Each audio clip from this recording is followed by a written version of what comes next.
business on-demand webinar for Accord training. So in this webinar, we're going to be going over how to fill out the basics of an Accord application. You may come across Accord applications when an underwriter asks for Accords or when you're submitting to our brokerage markets for E&S policies.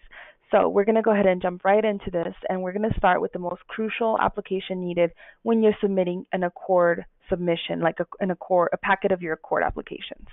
So the most crucial application is your cover page Accord, which is going to be the commercial insurance application, and it is the Accord 125. You can look at the Accord numbers by scrolling to the bottom, and you are able to see it right here. And it's the Accord 125. This is an older version. There's new ones. This is the most commonly one used, and underwriters still accept it, and I tend to see that agents like to use this format, so this is the one that I'm going to go ahead and use. But all of the Accords have the same information on them, just the setup is a little bit different. So this application is highlighted, and this is an Accord that I provide to agents when they're starting out new in commercial and they're not too familiar with the areas that have to be completed. If you would like a copy of these Accords, they will be available on our pgiagents.com website very soon. If they're not on there, then you can go ahead and just request it to our commercial lines team, and we will send you all the Accords that we have that are highlighted. So getting into this, the main things you obviously want to list on your insurance application is your agency information. Very important, especially if you have people working for you, CSRs, producers. Sometimes when you submit an account to a brokerage or a larger company, the application gets kicked to different people, and then the thread gets lost and they don't really know who submitted it. And if you don't put any agency information, that's going to be really bad if they're trying to contact you to gather additional information. Okay, so now scrolling down, you want to go ahead and place your effective date and your expiration date. This is very important. A lot of underwriters work off need by date, and depending on what you put here, that's how they are going to work their desk. So the next thing you want to put is your named insured. You want to make sure that this is listed exactly how it's registered with the state, the Secretary of State. You also want to make sure you put a phone number. This is very crucial. A lot of agents don't put this information here, and this makes it really difficult because just like we quote in our BOP systems, our rating systems, and it requires a phone number, our underwriters are also putting in phone numbers, and they're going to have to come back to you sometimes and gather that information, and that's just going to add delay to the process. The next thing you want to make sure you list is your entity type. Make sure if it is an LLC, corporation, you list that on here, and usually you can find that on the Secretary of State, how they are formatted. The next piece of information you want to make sure you place is the contact information. This is always going to be needed for inspection reasons and also audit reasons, or any reason, honestly. If the carrier needs to make contact with the insured for any reason, this is the number that they're going to call. So you want to make sure you have the number in here for the person who's going to handle the insurance and is authorized to handle the insurance, or just the owner. The next thing you want to list is your premises information. This is also very crucial. These are your locations. This is what's going to be listed as a location on your deck page. So this is very important. Do not leave this blank. If you do leave this blank, we're going to assume that the address and location is the one you place here. Now, that's a big no-no if the insured works off a mailing address and the actual location is a shop somewhere else. And the property limit is going to be on the mailing address and not on the actual location where it should be. So double check this at all times with your customers and fill that section in. The next area you want to fill out is the full-time and part-time employees.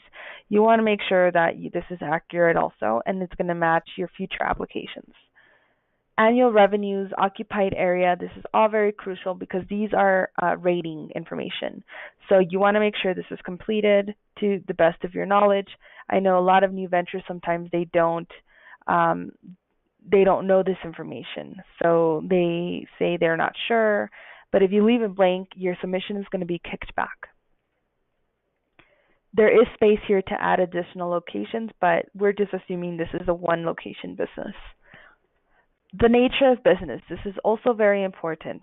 You want to make sure you put as much description as you can in this section.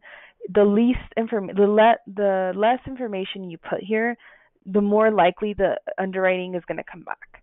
So if you put everything in here that you can possibly think of that the business does, whether it's experience, family owned, no losses, etc., just pour your heart out in this section because it's going to make the underwriter's job a lot easier. Another crucial piece of information that tends to get left blank is the date business started. This is very important. If you leave this blank, they're going to rate them as a new venture. Some carriers, they don't have a surcharge for that, but a lot of them do. A lot of them will go to a market that's only going to take new ventures. This goes the same way if you're submitting an application to our department here for quoting. So if you're submitting an application to your AE and this is blank, we're probably going to come back to you and ask you if this is a new venture. Reason being is because that's going to eliminate a lot of carriers from our roster that we're going to access to give you a quote. So if we started with 10 carriers that we're going to market this account to, and you left this blank and we're assuming this is a new venture and you're not responding, we're only going to go to 5 carriers now because those 5 carriers will take a new venture. It may not be the best price, but they will take it. So make sure you fill that in. If they just started, then just put new venture and we will rate it as such. I didn't highlight this section because it doesn't seem to be a problem in the beginning stages of quoting an account, but this is where you can put the additional interest. So if they're going to need a mortgagee, a lien holder, anything like that, you want to list that here. It's easier for us to quote the account having this information. Some carriers do charge an additional premium for listing additional insureds depending on the form that is needed. So make sure you fill this in if you see that that's going to be something that's going to be needed. Here are some of our underwriting questions that are usually a yes/no answer. If these questions do not apply to your customer, then go ahead and put not applicable, or you can just skip right over them and just make sure you put something here like no or non-applicable.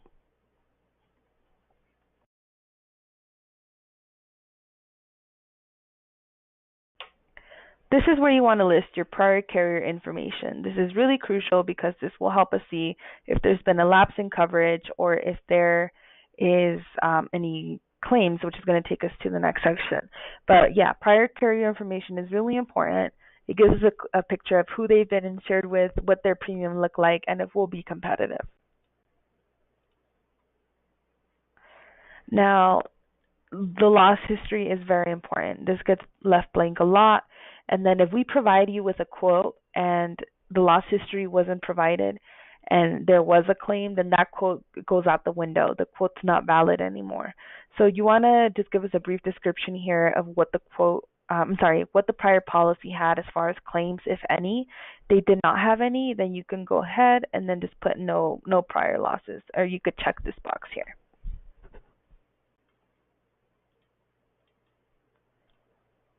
And your signatures. Now, the signatures are usually not required at the time that we're quoting, but it will be required when we are binding. No exceptions. A quote should always be signed, filed away in our EasyLink system. So that brings us to the conclusion of this Accord application, which usually is going to be your cover page. We're going to go ahead and jump into the Accord 126, and this is also a highlighted version that we have and can provide to you. So same thing, your agency name, your date, and then this is where you're going to list your limits. You want to list your limits here, and you want to make sure that you are requesting your occurrence. Don't request claims made unless you have to, but occurrence is the way to go. You only want to request claims made when you're dealing, well, you won't have to request it, let's put it that way. The quotes for any malpractice, D&O, E&O will usually come back as a claims made form. So you don't want to just request claims made because it's cheaper or anything like that. You always want to make sure that you go for an occurrence form. Now, this is a section where we get our rating information from. This is where you're going to list your annual sales, your payroll, and your total area. These 3 things are what develops your premium. So if this is not accurate, your premium will not be accurate. If your total area is not accurate and you are insuring a property and an inspection is done and the property comes back to be a lot more square footage than you listed here, then the premium is most likely going to go up. So you want to make sure You get accurate details in that. You may be asking where you can get this information from. You can usually get your total area from the assessor's websites in your state. Annual sales and payroll, if they are an existing business, they can base themselves off their profit and loss documents, or they can ask their CPA or accountant for that information. If you are dealing with a new venture, they're going to have to make a projection. What I recommend in that case is that you follow up with the client a couple months after the policy has been issued to see if the projection is still a reality per se, because there's a lot of businesses who think they're going to make 50,000 in the first year, and they probably end up making that in the first quarter.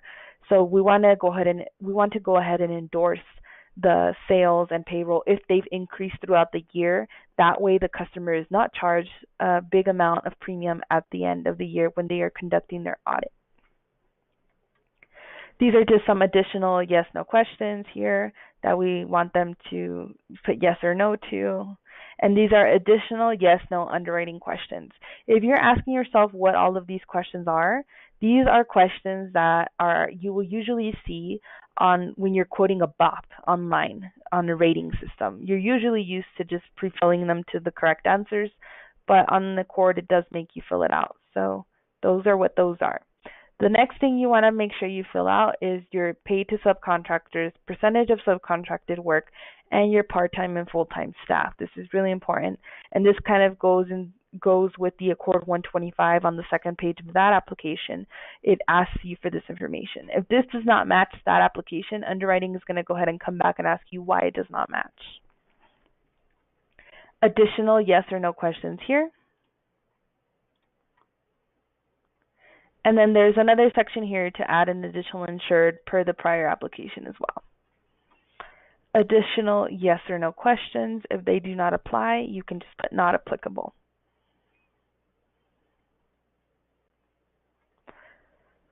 And then again, here is your producer signature and applicant signature. That will be needed. It will need to be signed when you are binding. So that's the end of the Accord 126. We're now going to jump into the Accord 140, which tends to be the one that goes right after the 126 whenever you're quoting a package. So this is your property section Accord. So same thing, agency name, date, and then you want to make sure you fill in your building limit and your business personal property limit. So these, if you do not fill these out, then the application is going to get kicked back, or they're going to assume you do not want any property coverage. You want to put the type of form you want, and then you want to list your deductible. Scrolling on down, if they need any additional coverage that may not be listed, you can write them in this box. If they want any spoilage coverage or anything like that, if they're a restaurant, go ahead and list that in there. If they want any refrigerator breakdown, contamination, power outage, you can check those off here. And this is the most crucial piece of the Accord 140 because this is going to be your rating information. Your total area, your year built, number of stories, your protection class, your construction type, and then the year of the updates. If you are dealing with a property that was built in 1930 or 1925 or anything, basically 1960, 70, anything over 20 years old from today's date, the underwriting team will want wiring, roofing, plumbing, heating year updates. If you do not know that information, it will be kind of difficult. Try to see if they have any information on when there was a previous remodel or update to the property and base yourself off that. But it's going to be really crucial to have that information. You also want to make sure you complete the sprinkler section here, especially if you are writing a restaurant. Additional space to add additional locations here and additional rating information here. And then your disclaimer, fraud notice, and this one does not require a signature. So that concludes the Accord 140. And now we're going to go ahead and close this out with the Accord 130. So the workers' comp application is a really, really simple application. Same thing, your agency name, date, and then your entity types. So let's say if you're submitting an application and it's just going to be for work comp, you just need to submit the Accord 125 and the Accord 140. You don't need to submit the other ones, just the Accord 140 and the Accord 125. So you want to make sure you list the entity type. Again, you can find that information on the Secretary of State for your specific state the risk is in. And then you want to list your locations out here. Very important if you're dealing with multiple locations and there are multiple employees at each location or a employee at a location. Your proposed effective date and expiration date, and then your policy limits for workers' comp. Very important to complete that. If you don't complete that, most likely underwriting will put statutory state limits. And then comes your contact information. So your contact information is going to be the person they're going to call for your audits, inspections, or any claim situations that arise from the work comp policy. And another section that is very important, I cannot stress this section enough, it's going to be your owners that are to be included and excluded. Very important to complete this and to list the proper ownership percentages, the duties class, and if they're going to be included or excluded. If the business is an LLC, then they're automatically going to be rejecting coverage if you put exclude, and they're going to need to sign rejection forms. Okay, next up is going to be the rating page. So this is what they are going to rate the work comp policy off of. So you're going to want to go ahead and list your classification here. If you're not sure what to classify this as, you can visit the NCCI website if you have access to them, and you are able to do a search there and see what the description calls for the closest classification. If you do not have access to that website and you need help figuring out a class code, feel free to call our commercial lines department and we can help you figure out the correct classification for this business. You then want to list your full-time and part-time employees and then the total payroll. Don't put $14 an hour, don't put $22 an hour times 8 times 5 employees. Just give us the total for all the payroll for all the employees that are working. And then that's all you have to submit there. If there's anything you want to list here, list it here. Exposure, that kind of thing. But usually the Accord 125 covers that. And then this is where you're going to list your prior carrier information once again for your workers' comp prior carriers. Nature of business description, again here, but if you already completed it on the Accord 125, then you don't have to double it here, or you can just copy and paste it into here. And then it's going to be your underwriting questions, your yes, no's. They do not apply to your customer. You can just put not applicable. Same thing here, not applicable if it does not apply to your customer. And then you get to your signature page, which is going to be your applicant signature, producer signature. Again, not needed at time of quoting, but it will be needed at time of binding.